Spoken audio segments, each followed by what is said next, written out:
My Jet woodworking bandsaw has been delivered. It's a 15-inch, 3 horsepower, and it weighs 382 pounds. To remove it from the pallet and set it on the Jet heavy-duty mobile base, I will be using a chain hoist. Come on, let's get started. Hi, this is the Craft Tools channel. I'm Dave. Some of the items used in this video came from my favorite store, Amazon. If interested in any of these, just click on the link that is in the YouTube video description and it will take you to that item at Amazon. As an Amazon associate, I earn from qualifying purchases. Now, let's get to the saw setup. With a hammer and pry bar, I remove the sides of the crate. The saw is wrapped with a plastic bag, and there are several boxes of parts. Here is the Jet Universal Mobile Base. I have limited space in my garage, so these mobile bases are a must. This base will need to be 26 by 28 inches for the saw to fit. The spring-loaded knobs allow for a quick assembly of the adjusting plates. I already placed some marks on the adjusting plates where they need to be pinned. Assembling this base is so easy, the spring-loaded pins keep the adjusting plates in place.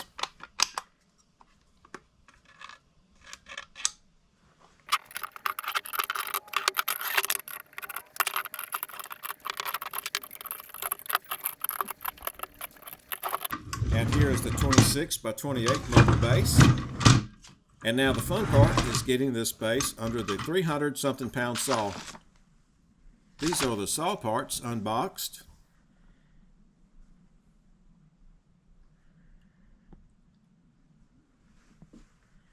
And this is the lifting eye bolt.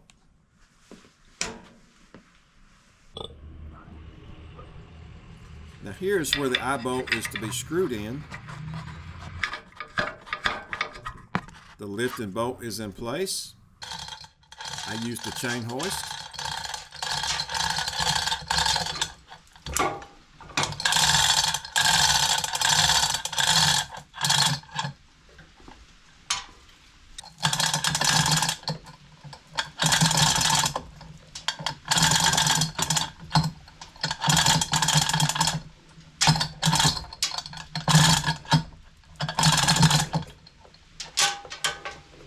The saw is not balanced too well lifting on the hook, but it does get it off the pallet.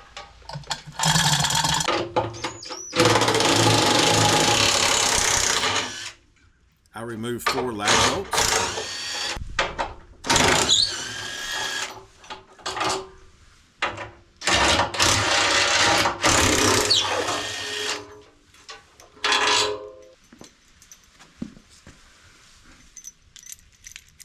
This is my older 18-volt DeWalt half-inch impact.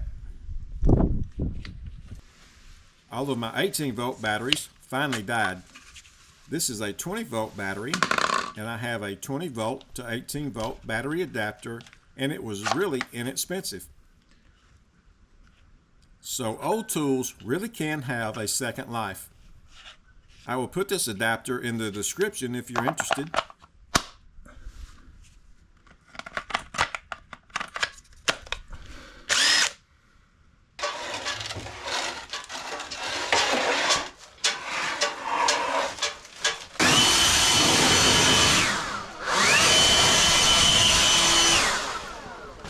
Here I lower the saw to the mobile base.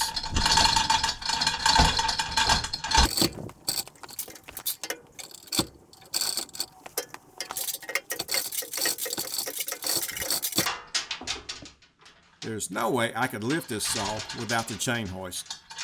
The last time I even used this hoist was to pull and rebuild a Sea-Doo engine.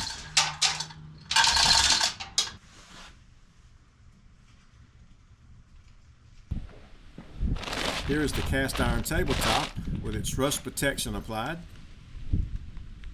The directions say to use a soft cloth and a mild solvent or diesel fuel. The directions say do not use gasoline, paint, or lacquer thinner, as this will damage the surface. This degreaser here is not doing any good removing this coating.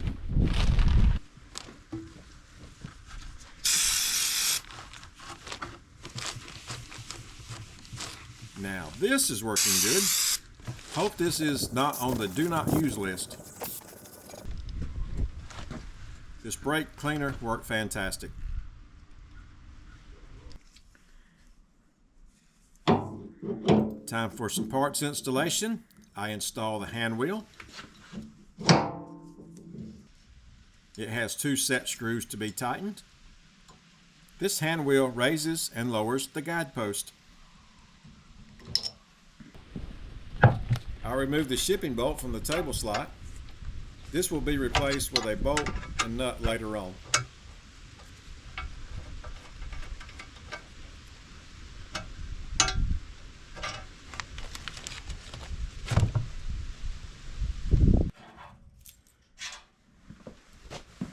This is the tabletop upside down, and I make sure my 4 mounting bolts will thread into the holes.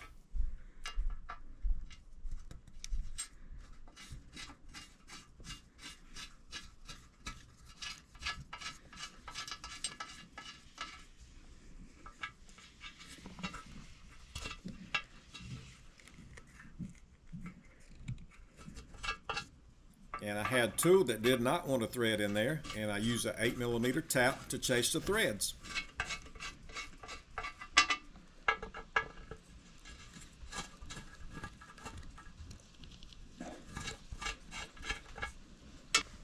Position the tabletop to the trunnion.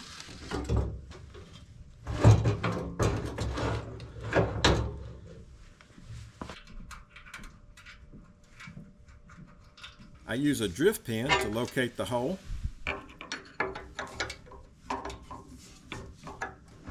This one here is difficult to get started.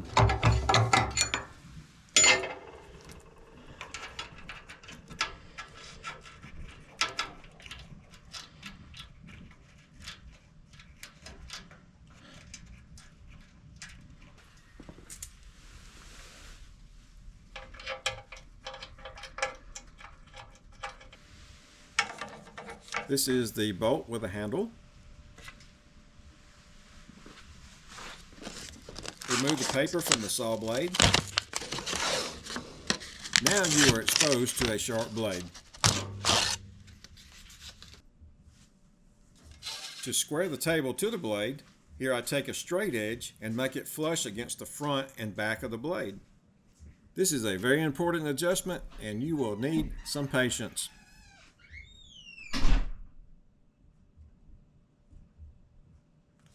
Here I have a straight edge against the blade, and you just simply adjust the table to be square with the straight edge. I take a measurement in front from the straight edge to the slot.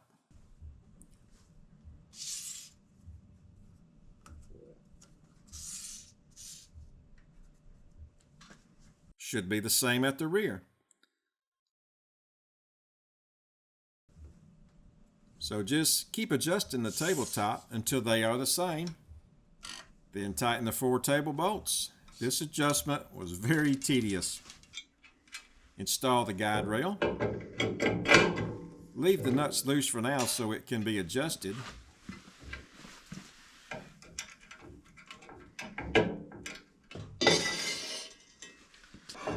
Slide in the fence body.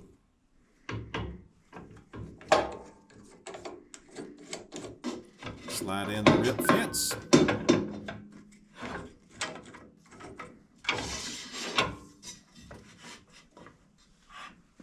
Align the fence with the miter slot.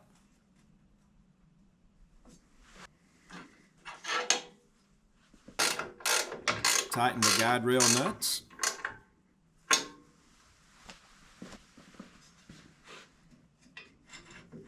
The guide rail bolts were already set at the factory to make the fence parallel with the table, so no adjustment was needed at this point. The rip fence should be 90 degrees to the table. I use a square and it is slightly off. I use a 1-2-3 precision block, and these are so useful for setup woodworking. Hey, there's a link in the video description. Get a pair of these, you will like them. I use these all the time. So I use this precision block to make the fence 90 degrees to the table.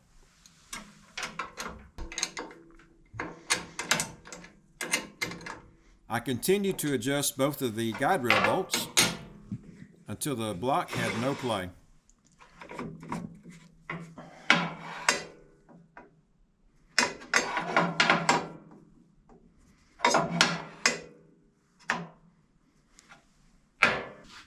The blade tension lever is set to full tension, and the blade is tracking in the center of the wheel. Here I lower the guide post about 2 inches from the table. I adjusted the bearing guides to have a 4/1000 gap to the blade using a feeler gauge. 3/1000 slides through each bearing. 5/1000 does not.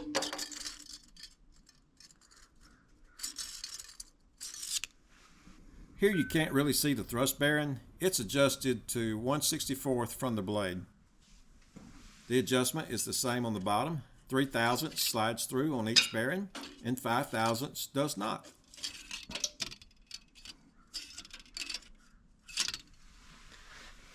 The lower thrust bearing.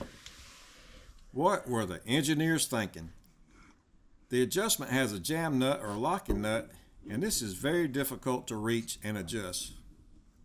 So just take your time. Okay, all the adjustments are set. Time to apply 220 volts AC power for the first time. Push the start button, it runs. Push the paddle, and the motor has no braking, so it slowly comes to a stop. I will have to get some dust collector fittings for proper dust removal. For safety reasons, I got this push block. It's a Grabber Plus made by Milescraft. A link is in the description. I really want to keep my fingers and hands. This is my first cut.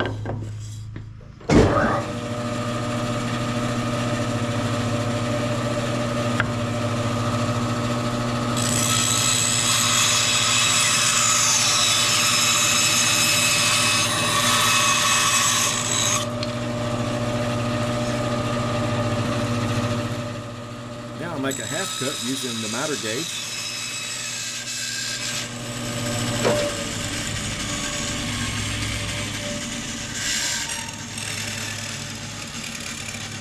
Until I learn this saw, I do not want to back out of the cut with the motor running.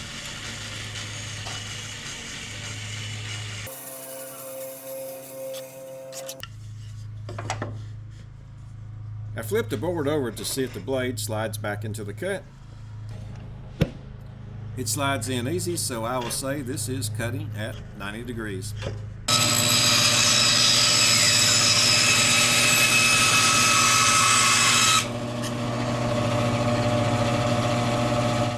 Make a cut with a miter gauge all the way through, and it's accurate to the line.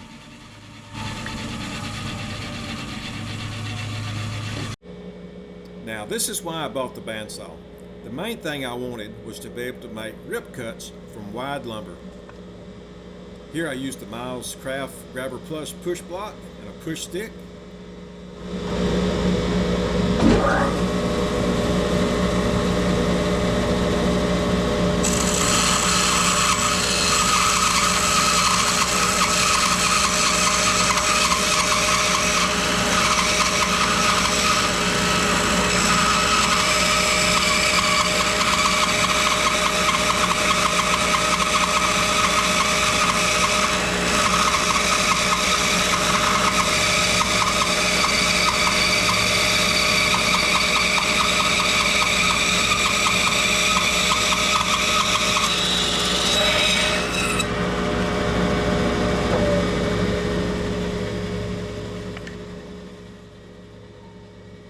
Making thin pieces out of wide lumber is going to be a game changer for me.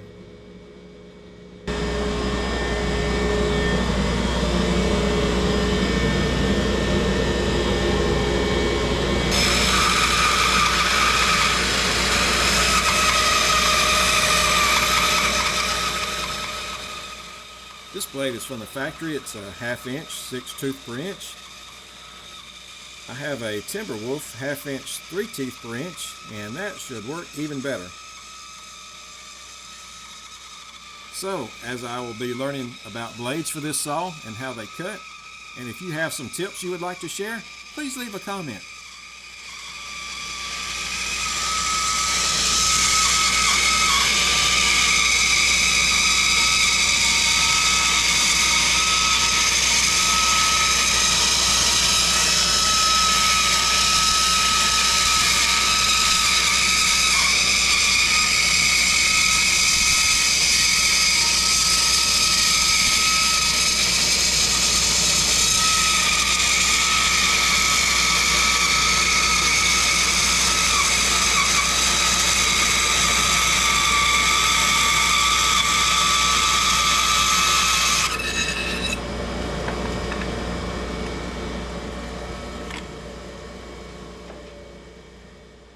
These ripped pieces will be cleaned up with a thickness planer or drum sander.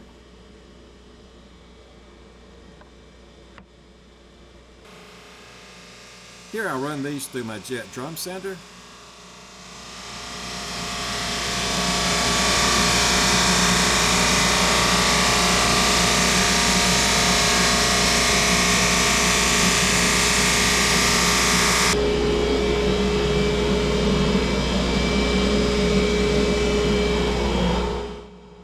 Wow, this is thin lumber.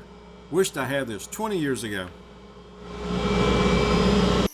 Hey, all of you out there, please use a push block when using a bandsaw. When I was 17, I cut a thumb off with a chainsaw, and thankfully it was reattached and has been functional since. So please be safe and use a push block. Without the chain hoist to lift this saw, I could not have set it up on the mobile base. Be sure to check out some of the product links in the video description. It is greatly appreciated because as an Amazon associate, I earn from qualifying purchases. And this helps support the Carve Tools channel. I hope this video was helpful, and if it was, please subscribe and hit the like button. This is the Carve Tools channel. I'm Dave. Thanks for watching and have a great day.